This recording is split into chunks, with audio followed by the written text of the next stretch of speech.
Welcome back to AM 590, 99.7 FM, and everywhere at newsradioklbj.com and where you find your favorite podcast, too. Let's give them the business. It's brought to you by Pinballs. That's Pinballs with a Z, pinballs.com. That latest jobs report from the Texas Workforce Commission shows Austin's unemployment rate headed in the wrong direction. The new report shows unemployment rate rising to 3.7% now, but it's still below the state national average of 4.4%. And the city of Austin is expanding a pilot program aimed at streamlining the permitting and development process. The city council is set to approve a 5-year contract with the Australian-based company that uses artificial intelligence to increase speed and accuracy in that process. Separately, there's another pilot program underway using AI to automate building code compliance reviews. It is 5:51. The state of Texas continues to grow by leaps and bounds, but state lawmakers have been told that transportation funding is not keeping up. Mark Williams is with the Texas Department of Transportation. He says a 10-year, $100 billion transportation plan needs to be expanded. We really need to have about a $200 billion letting for construction if we're going to keep pace. He says easing congestion would have about a $17 billion economic impact. Earlier this year, the governor announced more funding for streets and roads, and the state is spending about $2 billion a year on routine maintenance. Those in charge of the Texas power grid are downplaying a new line that connects the states with Mississippi, and there's not so much of an interconnection with the nation's two large power grids. Here's ERCOT's head, Pablo Vasquez. DC ties do not pose a risk to the independent jurisdiction that ERCOT has over its wholesale power and transmission markets. Now, Vegas says the Southern Spirit line is a private venture similar to others that connect Texas with other states. He's more bullish on plans to upgrade the state's power lines. Newer cables can carry double the voltage, meaning more electricity from wind and solar plants can be sent to the big cities.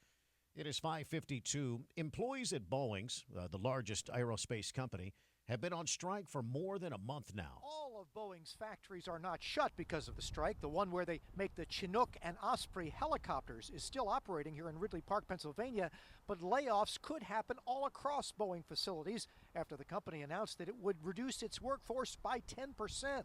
That's 17,000 workers. In addition to other problems, the strike by the 33,000 members of the Machinists and Aerospace Workers Union has caused a potential $5 billion loss to the company and has ground deliveries of the company's high-profit passenger jets to a halt. Word now that the acting labor secretary, Julie Su, will meet with both the company and the union to try and get both sides back to the table.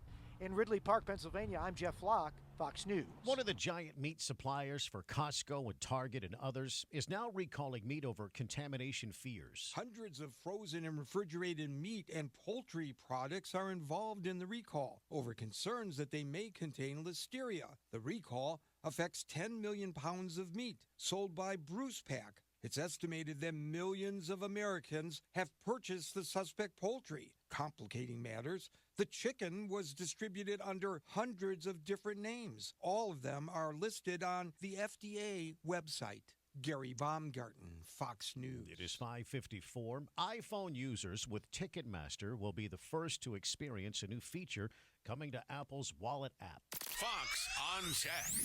Apple launches new features for its Wallet app, and Ticketmaster customers will be the first to use them. The service company says users will have improved tickets with more information through Apple's iOS 18 update. Fans who view their tickets in the Wallet app can now see weather updates, parking details, and even get recommended music to go along with the event.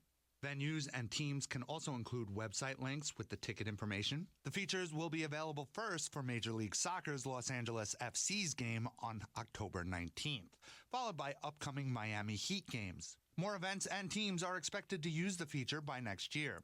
Ticketmaster President Mark Jovich saying, quote, "With the new enhanced ticket and Apple Wallet experience, fans are closer to the action from the moment they add their pass to their iPhone." Jovich also noting, "We're extremely proud to work with Apple to bring this enhanced ticketing experience to fans." With Fox on Tech, Eamon Dignam, Fox News.